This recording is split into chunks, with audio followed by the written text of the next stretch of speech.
video sebelumnya, kalian kan sudah belajar mengenai riset audiens dan juga riset topik. Kali ini kita akan belajar lebih mendalam mengenai riset kata kunci. Yuk, simak videonya.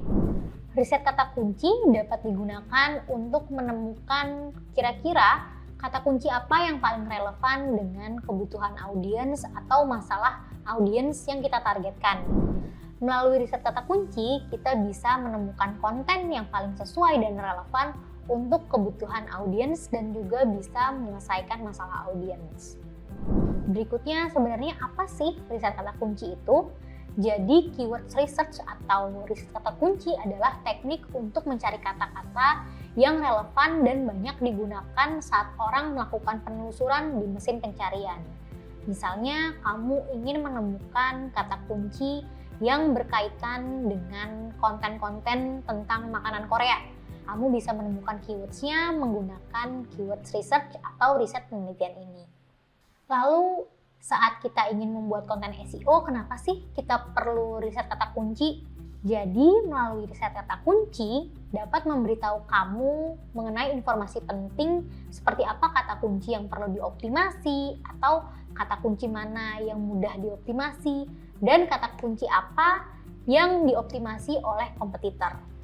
Berikutnya adalah cara-cara untuk melakukan keyword research.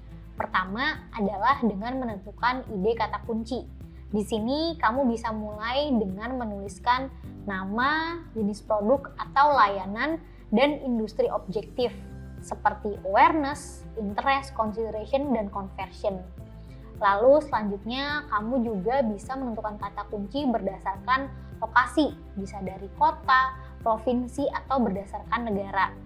Yang terakhir, untuk menentukan ide kata kunci bisa juga mulai dari saran keywords dari orang lain. Yang kedua, untuk melakukan keyword research atau riset kata kunci juga bisa menggunakan keyword tools tertentu. Dan yang terakhir, yang ketiga, untuk cara keyword research adalah dengan melakukan riset kompetitor sehingga kita bisa mengetahui keywords apa saja yang sudah mereka optimasi. Dan akhirnya dapat berguna untuk pengembangan konten kita ke depannya. Sebelum kita mengetahui riset kata kunci, ada baiknya kita mengetahui kategori kata kunci berdasarkan tujuannya. Jadi tujuan kata kunci ini dikategorikan oleh Google dari bagaimana Google menampilkan kata kunci tersebut di halaman pertama mereka. Berdasarkan tujuannya, riset kata kunci ini dibagi menjadi 5 jenis kata kunci. Yang pertama yaitu informational queries atau kata kunci yang bersifat informasional. Untuk informational queries ini biasanya adalah kata kunci yang cenderung general. Contohnya ketika kita mencari kata kunci berupa founder The Body Shop, maka Google akan memunculkan tampilan berupa biodata dan juga foto orang yang berkaitan. Untuk informational queries ini biasanya digunakan pada topik-topik yang berkaitan dengan nama orang terkenal, nama tempat terkenal, ataupun nama brand-brand tertentu. Selanjutnya adalah navigational queries. Navigational queries ini digunakan untuk menampilkan halaman tertentu yang ada di sebuah website. Contohnya ketika kita mengetik di Google berupa kata kunci sayur box blog, maka Google akan menampilkan beberapa halaman dari website sayur box. Di situ Google juga akan memberitahu apa saja halaman yang ada di dalam website tersebut. Yang ketiga adalah transactional queries. Transactional queries ini tentu seperti namanya bersifat transaksional. Jadi kata-kata yang digunakan juga sudah lebih spesifik untuk tujuan transaksi atau jual beli. Kata kunci ini biasanya Google langsung menampilkan halaman produk tersebut. Contohnya ketika kita mengetik kata kunci beli skincare, maka Google akan merekomendasikan halaman-halaman yang memang menjual skincare atau produk-produk skincare. Kemudian berdasarkan tujuannya, kata kunci juga bisa dibagi ke dalam keywords commercial investigation queries atau investigasi komersial kata kunci. Jadi kata kunci ini biasanya berada di tengah-tengah antara transaksional dan juga informasional. Di dalam buying stage, biasanya keywords ini ada di dalam tahapan consideration.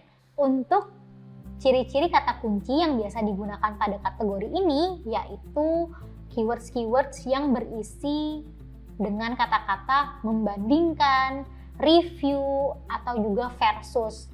Seperti contohnya, misalnya ketika kita ingin membeli hair dryer, mungkin kita akan mencari kata kunci hair dryer versus blow dryer. Atau mungkin ketika kita ingin membeli skincare, kita bisa mengetik contoh commercial investigation berupa review skincare terbaik, seperti itu. Dan yang selanjutnya adalah local queries.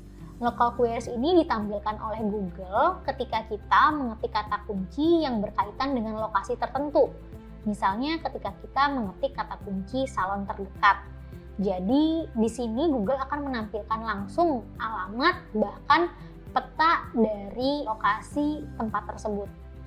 Sebagai seorang SEO content writer, jika ingin menentukan kategori kata kunci berdasarkan tujuan, kita bisa mulai mencari dari riset topik yang sebelumnya sudah kita lakukan. Dari situ kita bisa melihat kira-kira topik apa saja sih yang akan kita tulis, lalu kita bisa menurunkannya berdasarkan kategori keywords yang sudah tadi kita bahas.